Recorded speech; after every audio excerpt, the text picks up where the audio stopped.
أعوذ بالله من الشيطان الرجيم بسم الله الرحمن الرحيم الحمد لله وكفى والصلاة والسلام على رسولنا حبيبنا مولانا محمدا المصطفى أما بعد قال الله تبارك وتعالى في كتابه الكريم يا أيها الذين آمنوا اتقوا الله حق تقاته ولا تموتن إلا وأنتم مسلمون.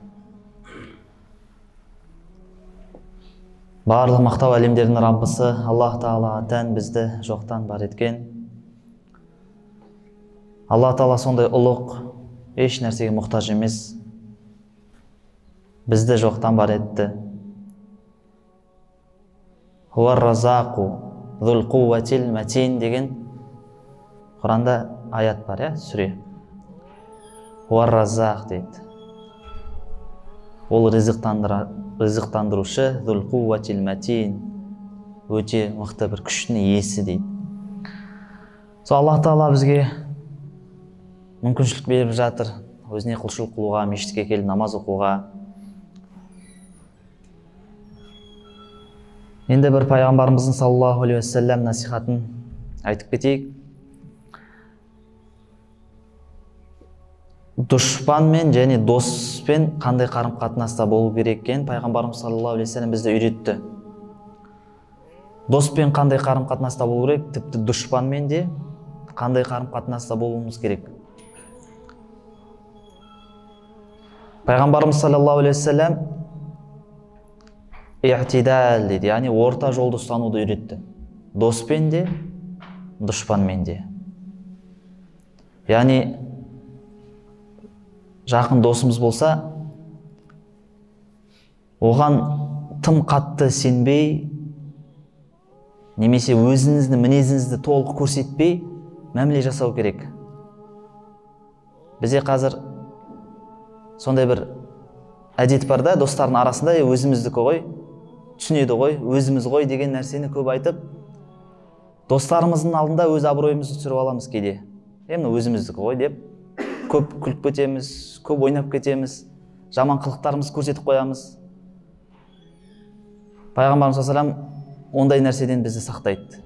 Тіпті дос болса да оған сену керек, оны сыйлау керек, бірақ тым қатты сеніп, немесе ішкі жан дүниені ақтарып, оған жаман мінездерді көрсетіп, ондай нәрсе жасаудың қажеті жоқ дейді. Сол секілді дұшпанды да біреумен келіспей қалдыңыз ба? Дұшпанға да ондай қарым-қатынас жасамаңыздар дейді, тым қатты жек көретіндей. Барлығына оны жамандап, барлығын оған қарсы қойып, оны жек көріп, оған қарғыс айтып, оған лағнет айтып, ондай нәрсе істемеңдер дейді. Орта жолды ұстаныңдар дейді. Өйткені пайғамбар саллаллаху алейхи вассалам хадисінде айтады, Тирмизи жеткізген хадисте, «Ахбиб хабибака хаунан фааса ан якуна бағилака фи яумин ма» дейді. Жақсы көретін адамыңды хауна дейді. Тым қатты сезімінді білдіртпе дейді. Өйткені күндердің бір күні ол сенің дұшпанына айналып кетуі мүмкін дейді. Сол секілді абғид бағилака хауна дейді. Дұшпаның сенің келіспейтін адамында қатты жек көрме дейді, оны қатты. Өйткені күндердің бір күні ол сенің досың болып кетуі мүмкін. Жақсы көретін адамың болып кетуі мүмкін. Икрима радиаллаху анху. Білесіздер ме ол кім Икрима радиаллаху анху? Абу Джахил, яғни пайғамбарымыздың қас дұшпаны Абу Джахилдің баласы. Қанша мәрте соғысқа қатысты, пайғамбарымызға қарсы соғыс жүргізді Икрима. Ақыры пайғамбарымыз саллаллаху алейхи вассалам Меккені жаулап алғаннан кейін ол қашты. Қашып кетті. Ең бірінші менің басым шабады деп ойлады. Өйткені қас дұшпан еді пайғамбарымыздың саллаллаху алейхи вассалам. Бірақ пайғамбарымыз саллаллаху алейхи вассалам түбінде Икриманы кешірді. Келіп ислам қабылдады. Пайғамбарымыздың саллаллаху алейхи вассалам қас дұшпаны болған адам, пайғамбарымыздың ақылақ мінезі арқасында мейірімділігі арқасында, дұшпанға деген дұрыс қарым-қатынастың арқасында, досқа емес, дұшпанға дұрыс мәміле жасап тұр, соның арқасында Икрима радиаллаху анху керемет үлкен сахабалардың бірі болды. Икрима радиаллаху анхудың ерекшелігі Құраннан айырылмайтын болған. Құранды ұстап жылайтын болған. Хаза каламу робби деп жылайтын болған. Бұл менің Раббымның сөзі деп ұстап жылайтын болған. Халид радиаллаху анхуды да қарайық. Ухуд соғысында жеңіліске ұшыраған мұсылмандар кімнің себебі болды? Енді әртүрлі себептер бар Ухуд соғысында мұсылмандардың жеңілуіне қатысты. Бірақ ең бірінші сол соғыстағы қолбасшы, яғни дұшпандардың, мүшриктердің қолбасшысы кім болды? Халид бин Валид болды. Ал пайғамбар саллаллаху ол келіп ислам қабылдаған кезде оны кешірді. Кейін Халид бин Валид радиаллаху анху қандай адамға айналды? Құраннан кешірім сұрайтын болғаны, ей Құран кешірші дейді. Жихад дейді. Мына жихад дейді, яғни маған саған көңіл бөлуге, уақыт бөлуге кедергі болып жатыр дейді. Әйтпесе сені оқитын едім дейді. Құранға айтады. Саған көп көңіл бөлетін едім дейді.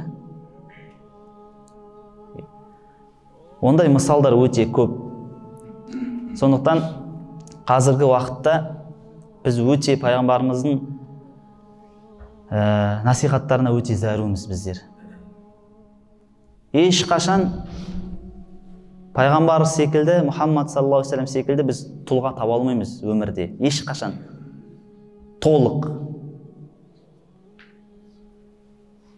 Кез келген адамды алайық, оның бір кемшіліктері болады. Ал пайғамбарымыз саллаллаху алейхи ва саллям Аллах субхана тағаланың елшісі. Аллах тағала өзі айтты, міне қараңдар деді, осыдан үлгі алыңдар деді. Сондықтан біз пайғамбарымыз саллаллаху алейхи ва саллямның сүннетін, мәмілесін өзіміздің бойымызға, өмірімізге сіңдірсек, иншалла өкінбейміз бұл дүниеде де, ақыретте де.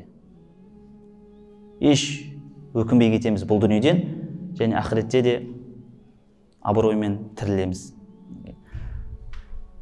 Адду алейха бин наваджиз дейді пайғамбар. Сондықтан айтты, сол пайғамбар сүннетіне сендер азу тістермен жабысыңдар деді. Азу тістермен жабысыңдар. Сондықтан құрметті бауырлар, пайғамбарымыздың саллаллаху алейхи ва саллям өмірбайын көп оқиық, сүннетін көп білейік және таратайық, соған амал қылайық. Ва ахиру дағвана алхамдулиллахи раббил аламин.